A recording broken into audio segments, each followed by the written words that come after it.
Naren, tunaweza tukafanya sherehe leo? Naweza kumwalika na Mayank pia.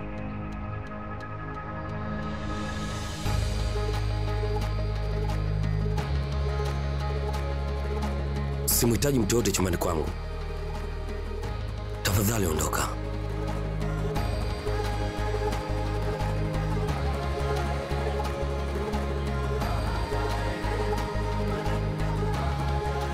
Ndiyo Rajesh, nimebanwa kidogo, nitakuwa nyumbani kwa siku chache. Kwa hiyo ni mikutano muhimu tu, sawa? Asante Nilo.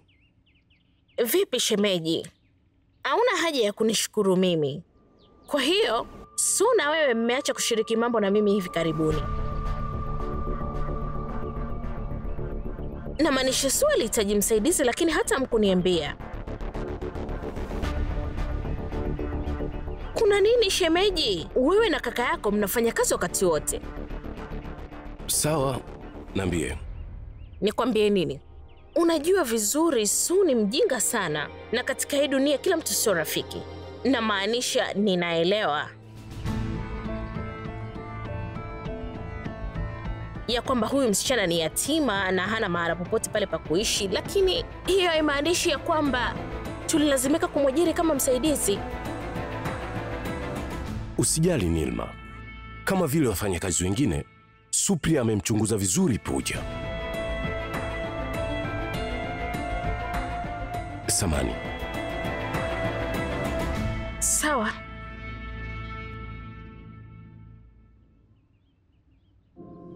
Hii ni ya Naren? Ndiyo. Pooja anaweza kumpa? Hapana. Leo ni Alhamis. Kama unavyojua, haitakuwa sawa kabisa kumkera Naren siku ya leo. Nadhani uko sahihi. Sawa, sasa Pooja anaweza kuanza kazi baada ya siku kadhaa.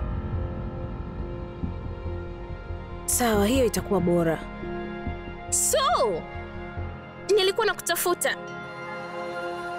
Hala? Nini? Yaani tuna msaidizi na bado unafanya haya? Pooja!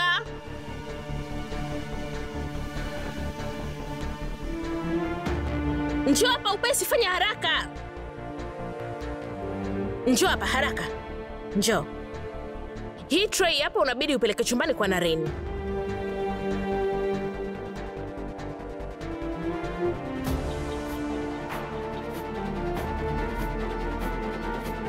Umesimama unasubiri nini?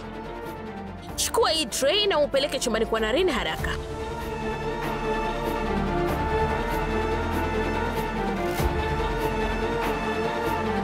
Nenda.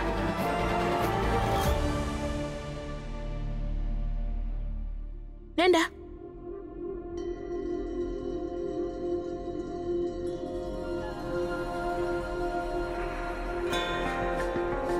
Nashindwa kuelewa jambo moja. Ni kwa nini kila mtu ana wasiwasi kuhusu siku ya Alhamis? Hapo ulipo sio mbali na nyumbani kwako kipenzi. Na wewe huwa unakasirika pindi tu pale unapokuwa na njaa. Mimi naona anajitesa tu yeye mwenyewe siku ya Alhamis kwa kufanya hivyo. Napata wasiwasi.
Maziwa.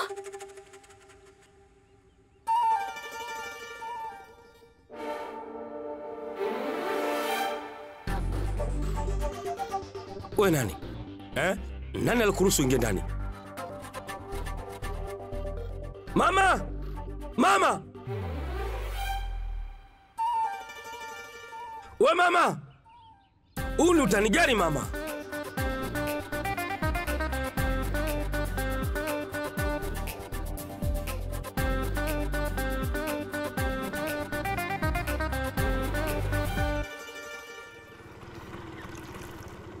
Oya Anuji, unafanya nini hapa kaka? Kwa nini hujaenda chuo leo?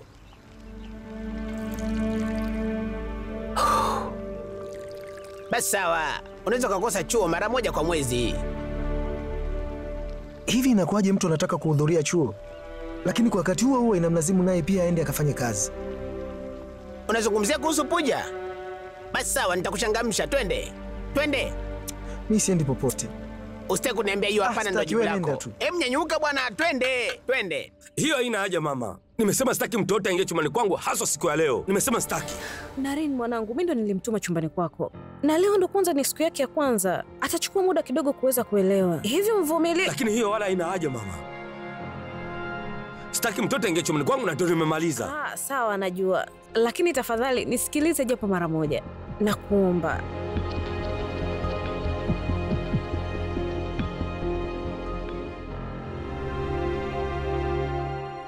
Niambie.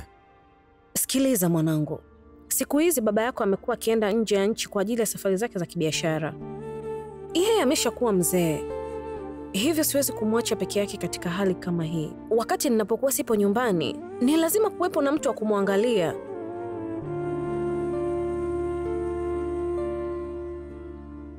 Na pia najua, huwa hauli kabisa kwa wakati unaostahili. Naweza kujiangalia mwenyewe. Najua umekomaa vya kutosha sasa.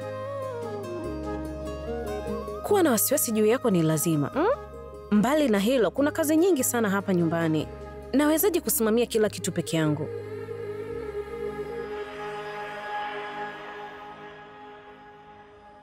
Puja, njoo hapa.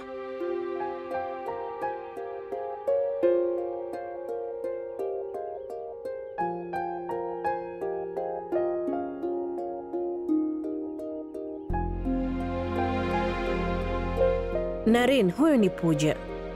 Huyu ni binti wa mchungaji tuliyekuwa tukifahamiana naye. Alipoteza wazazi wake akiwa mdogo. Na pia hajasoma vizuri. Hakuwa na yoyote wa kumsaidia. Na ndio maana nikamwambia aje akae hapa ili aweze kunisaidia. Yupo hapa kwa ajili ya kukusaidia wewe. Basi acha kukusaidia wewe. Lakini hakuna mtu yoyote kuingia chumbani kwangu.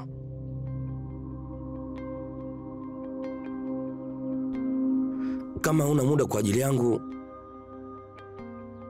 mimi sina shida kubaki peke yangu.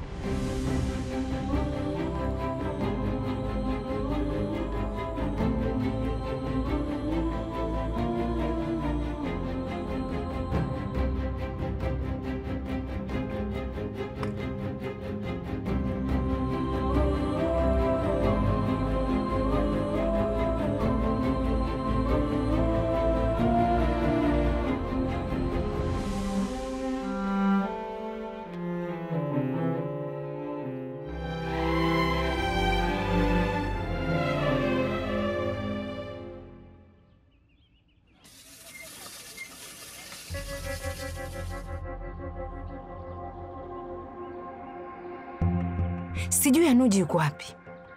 Hata uongozi wa chuo pia unamuulizia. Hahudhurii vipindi. Hata kwenye simu yake hapatikani. Mimi nimfanye nini huyu mtoto? Sawa, usicheze na sisi. Basi angalau changa karata. Unaweza kuwa na bahati kwangu rafiki. Umenielewa? Mimi sitaki kucheza, nyie endeleeni tu. Hebu acha tabia za kidemu bwana, changa karata. Mlete hapa. Ongea naye. Kaka, nigee.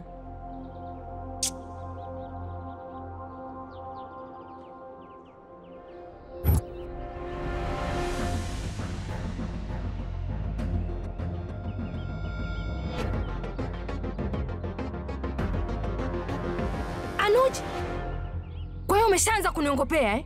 Nimekuona kwa macho yangu mwenyewe. Mama, tulia, sio kama unavyofikiria. Oh, kwa mimi ninachokisema hapa naongopa, sio? Mimi na wasiwasi na kutafuta, kumbe unacheza kamari. Na nikikupigia kwenye simu yako hutaki kupokea. Na kutafuta, kumbe unacheza kamari. Mama, hujui chochote, usete maigizo basi. Kaa kimya. Kaa kimya. Sitaki kusikia ujinga wako. Sasa twende ukakabiliane na baba yako. Haya, twende. Twende.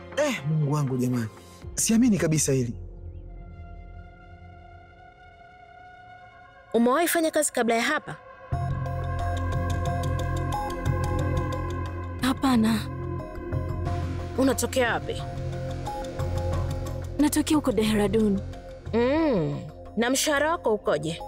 Nilu, bado hatujaamua mshahara wa kumlipa. Asante Mungu. Haujampangia mshahara wake bado eh? Kwanza nione kazi yake na kisha nitampangia mshahara wake. Ila tu kama hautojali kuhusu hilo. Ala? Kwa nini unasimama hapa? Sharan ametengeneza kahawa. Nenda ukalete kahawa yangu pamoja na ya Supriya. Nenda.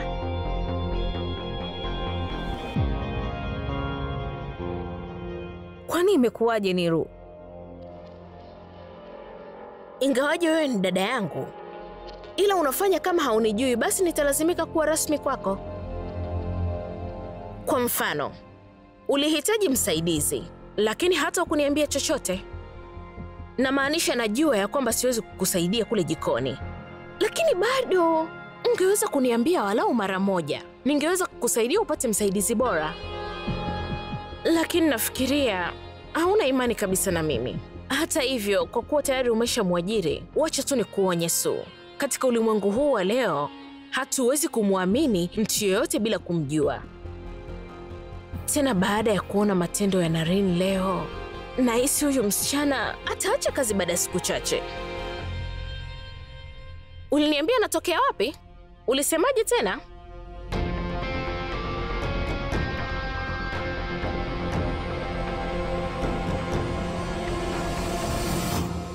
Anatokea Srinagar. Srinagar? Unaona? Yeye kasema anatokea kijijini Dehradun. Kuna kijiji kinaitwa Srinagar, ni kama kilomita 150 kutoka Dehradun. Karibuni kahawa. Asante.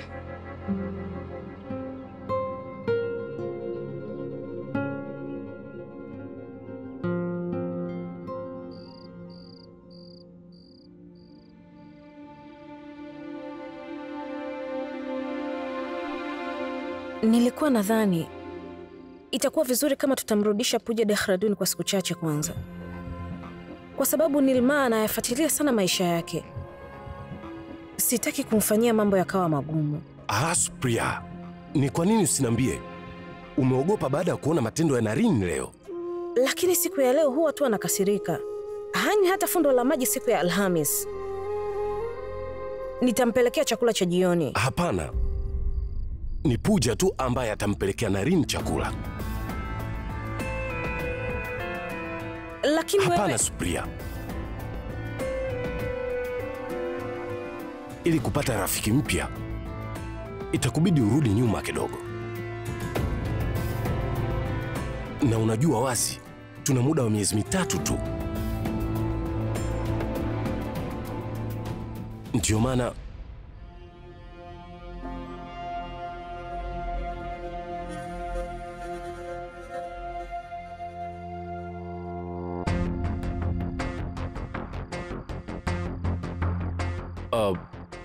Pooja, wewe hahusiki na chochote katika hili.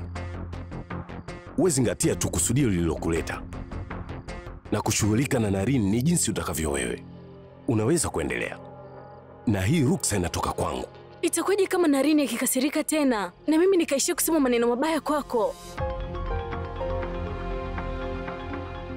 Pooja, Uko hapa ili uwe rafiki wa Naren, na kuwa rafiki yake hauhitaji idhini yoyote.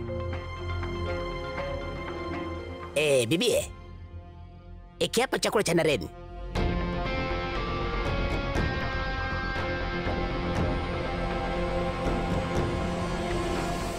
Bibie, iki hapa chakula cha Naren.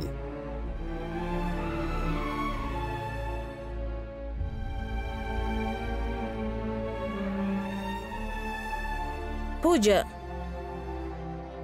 Naren hajala chochote siku nzima. Nisingependa alale na njaa.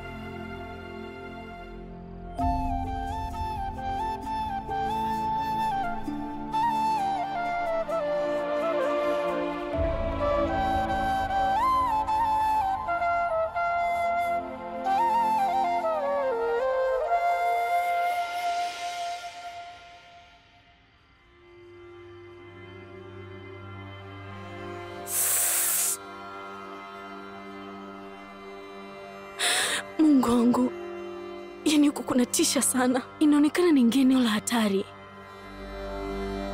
Yuko wapi huyu?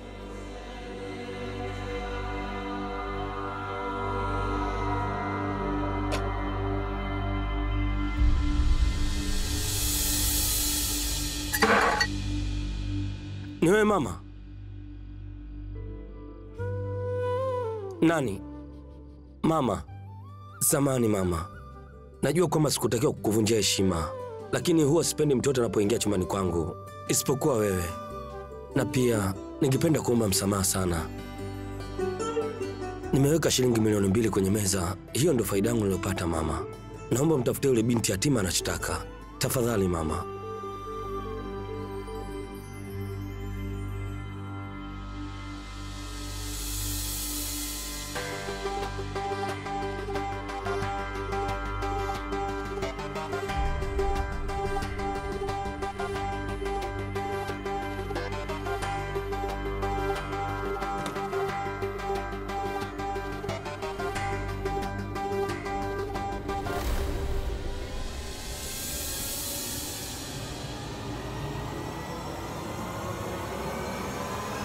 Wewe.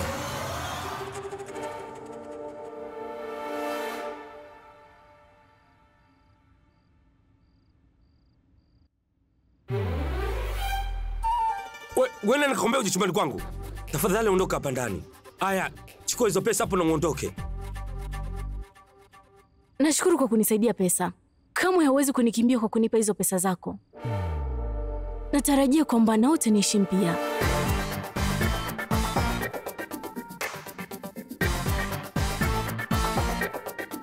Nimechukua chakula kwa ajili yako, kula. Kama kuna kingine unahitaji unaweza kaniita tu. Niko nje.